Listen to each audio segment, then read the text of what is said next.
can't, excuse me, you really can't speak from what was on your mind a half a second ago.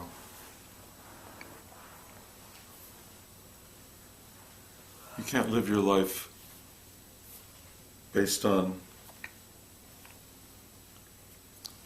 what you intended before. You have to live with this, whatever this is. All the preparation that you have for this moment is nothing but preparation. And the minute this instant occurs, or the instant occurs, is what it is. And it can be 1,000 times, 1,000,000 times different from what you intended.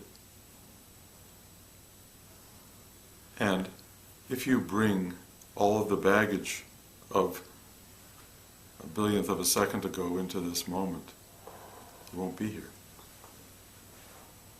So you have to just be.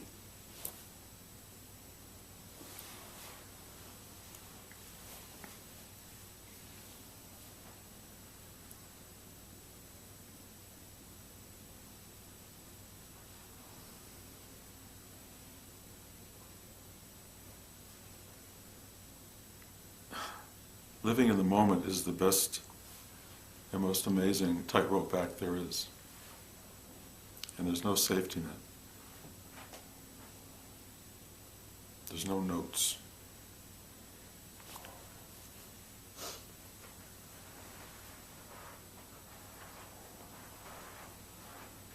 And if you live in the moment and you speak from the moment, you make choices from the moment, they will be infused with this enormous immediacy, which is something we hunger for. We hunger for people who connect us to what is now.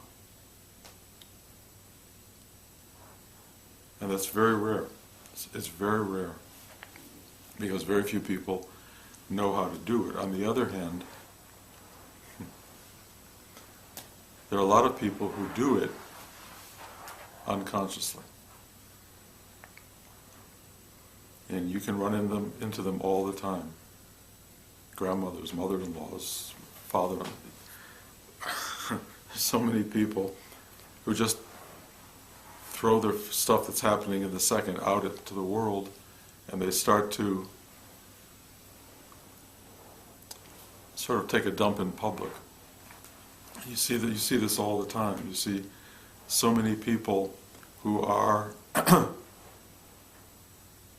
present but completely unaware of being present. And that's really in many ways the human condition. You live expressing what you're feeling, what you're going through, what's happening in that second for you. You can express stuff that you've been planning to talk about, stuff you wanted to talk about. You can build up files of tension that you want to throw at somebody. There's all of these things that people do to live in the moment. But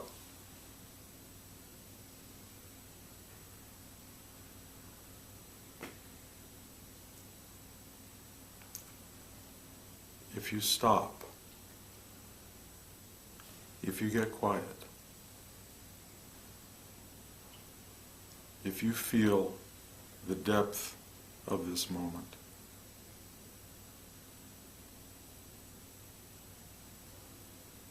it rises up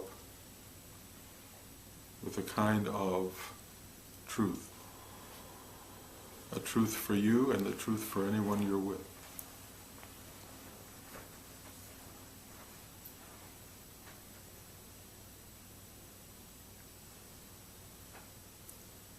The truth of the moment has no agenda.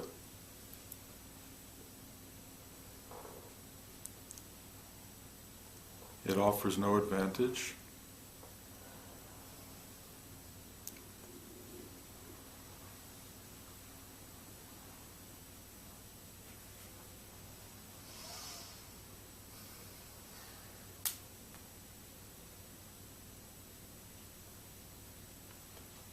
It simply offers itself.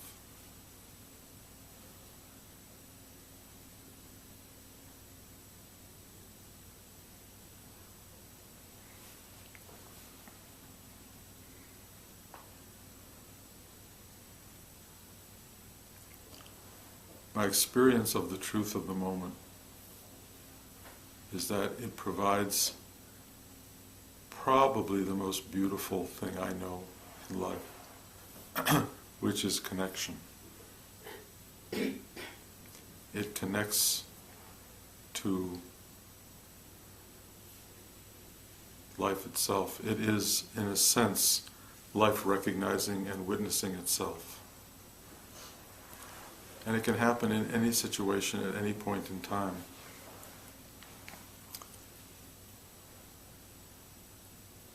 Last night we went to the closing of the musical, closing night. And it was an exceedingly beautiful thing.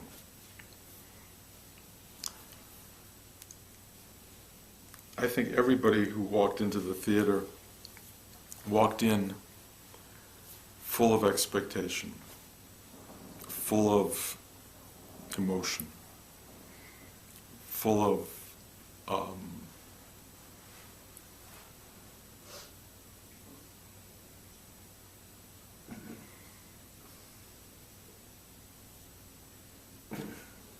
what they expected to feel.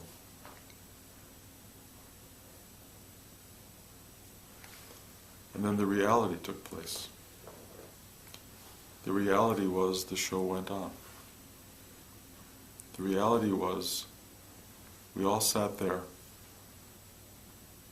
and the actors were so present, so there, that it was probably, and I've seen the show hundreds of times, probably the best performance I ever saw. There was so much truth on stage. It was as if the lines were being said for the first time. And what was so remarkable about it is, of course, the show is really about letting go. And almost all of the lines and almost all of the lyrics were addressing exactly what everybody on that stage was going through.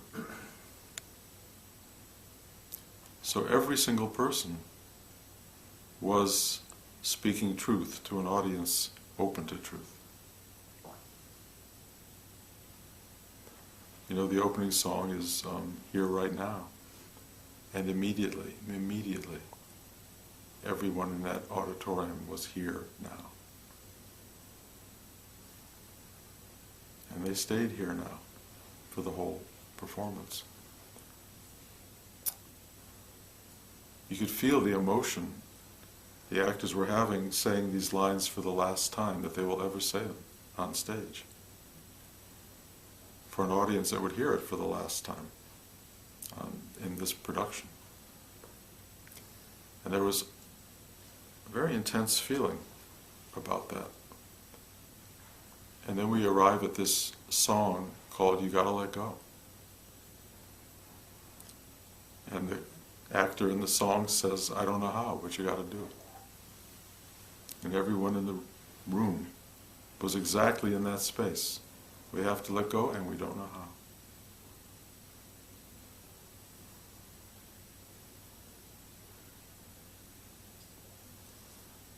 There's a song called Life Turns on a Dime. And everyone in that room was experiencing this thing of how did this wonderful show suddenly turn into a closing night? And the confusion of that. And then there was a song, Nothing Stops Another Day. No matter how hard it gets, it moves on. And as each of these songs was coming, we were, as an audience, both learning and knowing the truth of this and being in the presence of an instruction that was alive and completely immediate. Completely immediate.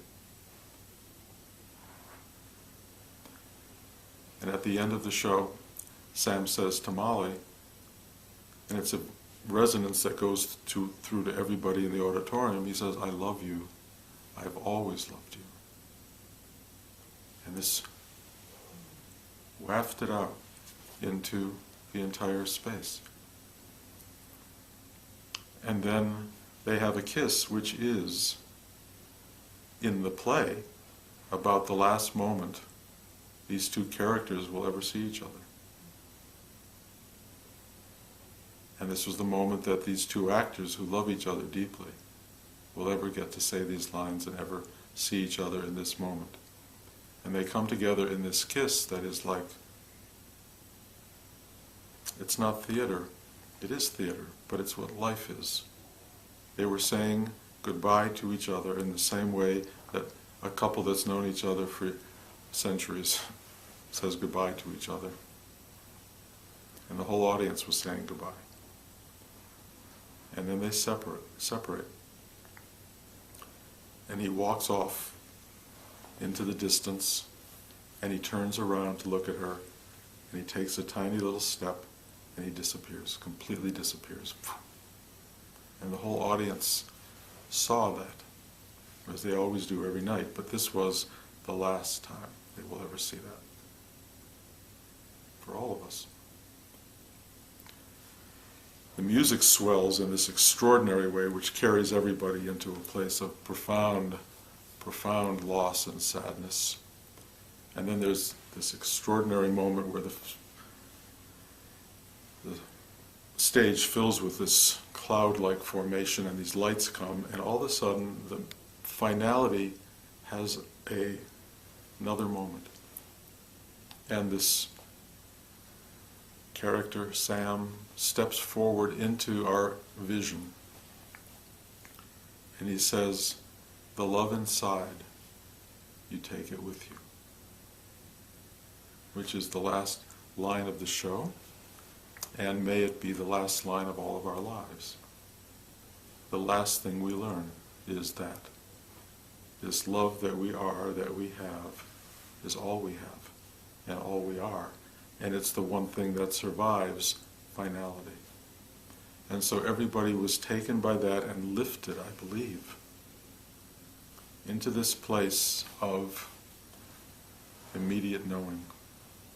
This beautiful, immediate knowing. And then there is a curtain call. And everyone rose to their feet, celebrating that. And they rise to their feet in unison, and there is applause and screaming and yelling, and it's this thing of saying, thank you, thank you, thank you for this moment. Thank you for being alive. Thank you for giving us this experience. Thank you for reminding us who we are. Thank you for giving us this extraordinary night tonight, because we know how precious it is, because it will never, ever occur again. Like all of our lives are precious and will never occur again. And we all were feeling that. And so there was this extraordinary applause, and the actors came up to take their bow, and tears were in their eyes. Oda Mae was sobbing. And so everybody felt this enormous love and exquisite sense of specialness. And then everyone clears the stage except Sam and Molly, who have one last momentary dance. And these words flash on the screen, "Here, right now. Here, right now." And the curtain comes down.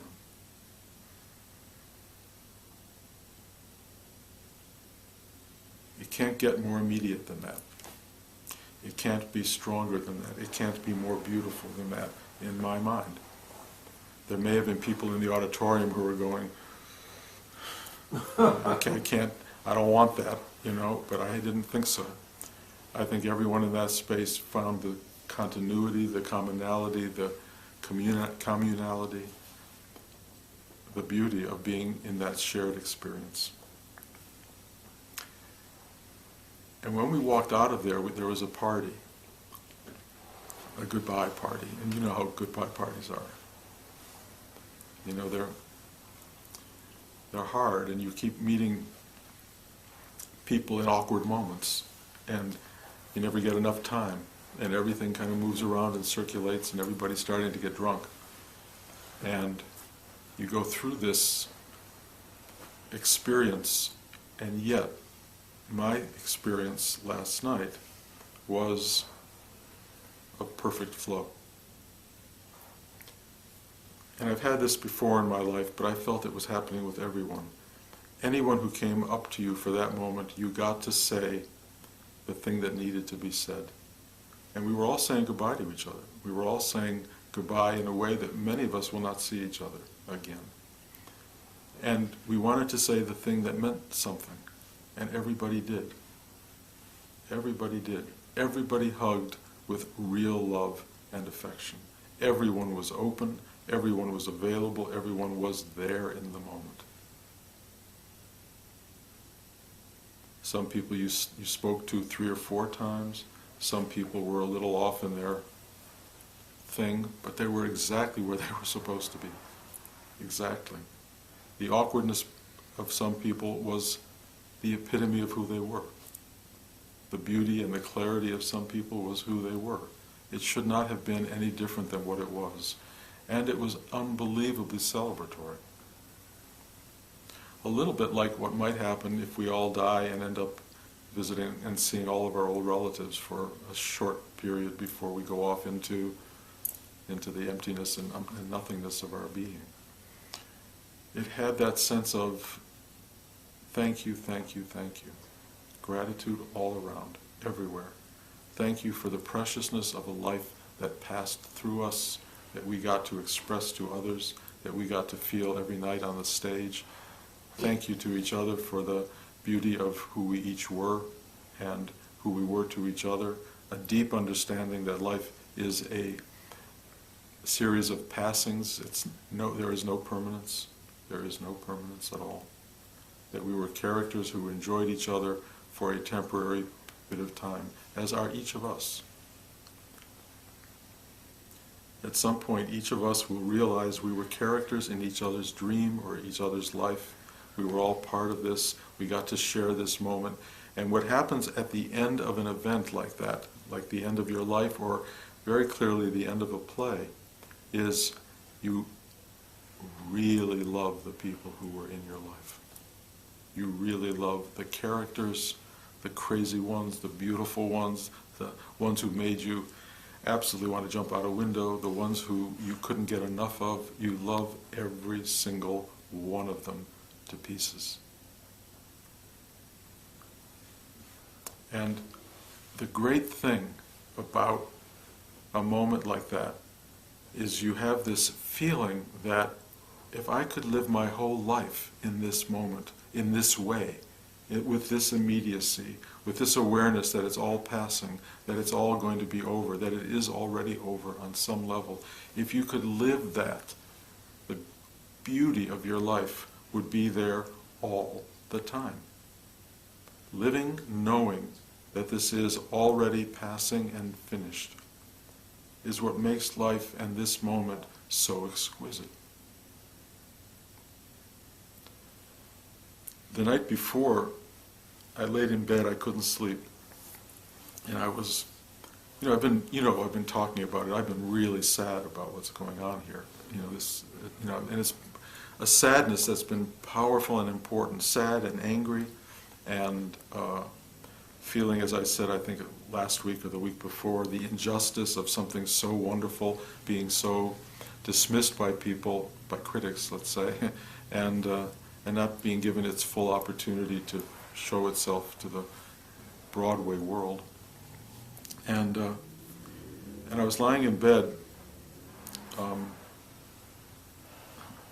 the other night, and this image of a sand painting, the Tibetan sand paintings, just came into my mind. And the Tibetans do this, and I've always loved sand paintings because they create these very elaborate mandalas, and they spend a week creating them with each little grain of sand, and they build it and they expand it, and it becomes this exquisitely beautiful painting. And everybody who looks at it knowing that it's being created for one brief moment. And when it is done, I don't know how long they let you look at them or how long they leave it, but it's not long. They come in with these brooms and they wash it all away. There's no greater metaphor for life really. And there's no greater metaphor for what we were going through with the show. And I understood as I was approaching that final performance that it had been a sand painting, and we had created something unbelievably beautiful. And some people saw it and some people didn't see it, but we saw it and we lived it and we were there and we created it. And it was being washed away the same way every moment of our life is washed away, the same way our lives themselves will be washed away. And this is not a bad thing.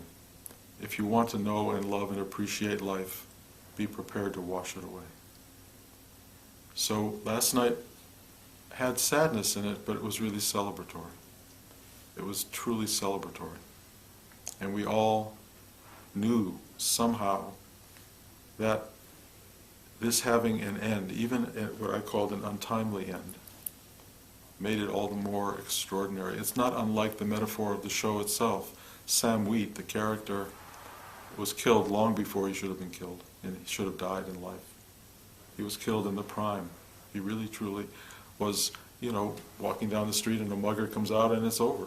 How does that work? How do you compute that in life? And here we had a show that was doing exactly the same thing. It was being mugged. It was mugged by, I should probably not name names. Okay, I'll call it just the New York Times. but we were mugged. It was untimely. It was untimely and wrong. On the other hand, the lessons that Sam learned, we all learned, and they filter into what I'm saying right in this moment. Because it's the ultimate lesson. None of us will leave this world without feeling mugged, honestly. I don't care if you live to be 95 years old. You're going to feel, it's not fair. How can you give me something so amazing called life? How can you give me something so beautiful as this experience of being and take it away? Every child wants to know that. How can you do that? This incredible thing with these beautiful people who I love or hate with all my heart, but who I'm really involved with, who form me, who inform me, who are what I'm about. How can you take all that away? How can you take my house away? How can you take the blue sky and the clouds and the sun and the moon and the grass and the trees? How can you do that? And yet they do that. And how you live your life knowing that that's going to happen kind of informs your life. And so you can do a number of things. One of the things you can do, and a lot of people do, is deny that it will happen. Just deny it. Live like it will never happen. Which is fine on some level until it happens. And then you have to deal with it at that moment, and you're not probably ready. You can dull yourself to life. You can dull yourself to all the stuff that life is going to give you or throw at you because you don't want to feel pain when you lose it. So if you dull yourself to it, it won't matter. You won't live life fully because that way when it's finally taken, it's like, so what? Who cared anyway? I'm not sure that's the best choice.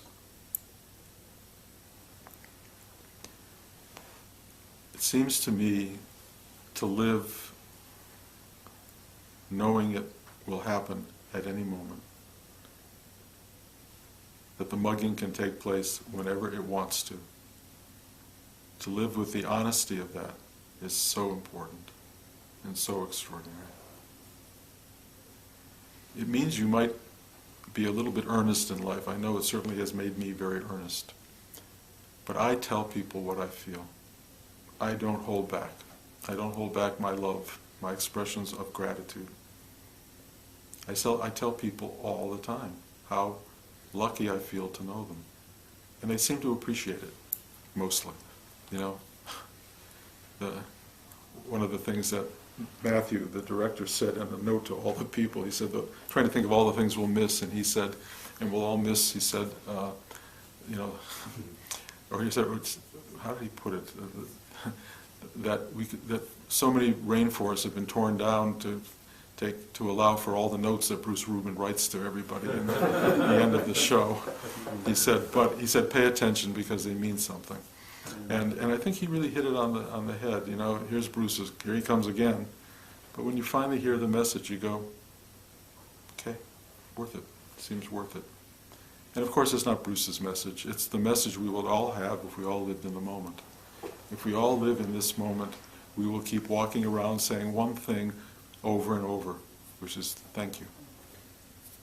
Over and over and over. Thank you. That's what you say. Or I love you. I love you. To everybody. I mean it. To everybody. And you really do mean it. You really do love every manifested thing that occurs around you. You know, you love the carpet. You know, you love the pillow you're sitting on. You know, you love your shirt that's falling apart. You just love everything. It's what happens because it's so ephemeral. It's so immediate and already over. And so you walk around like one of these fountains, spewing colored water or whatever. But you're just full of gratitude for your life. So here we are. You know, I thought today would be the saddest day of my life. It's just another beautiful day. It's got a lot of sadness in it. But I love it. I mean, the sadness is kind of extraordinary. And I'm not going to live in memory. I don't think living in memory is the answer. I think it's living in the moment. And, you know, you have a life that is alive right now without whatever that was, but with whatever is. And whatever is still, in its own remarkable way, remarkable. It still is. And if you're living a life that you don't think is remarkable, it's because you're not living your life. If you're walking around thinking, what a shitty life I have, nothing works, nothing's the way I want it, everything is wrong, I've got all these problems, if you're living that, you're really missing it. You're completely missing it. And I get that. I mean, I get it. We all fall into that place. We all get to a point of saying, oh, woe's me. You know, how terrible everything is. And you really believe it. And you, in a way, celebrate how sad you are. You celebrate how unfortunate you are.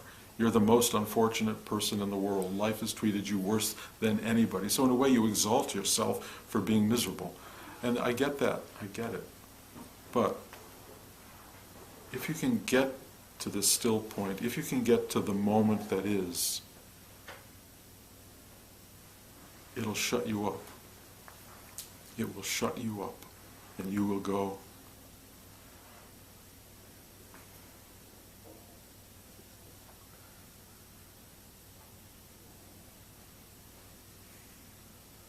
and you'll say thank you. Because there's no other response to it. If you touch this, you know, it's funny, I put my hand around the solar plexus. If you touch this, it's absolute fullness. It's absolute beauty.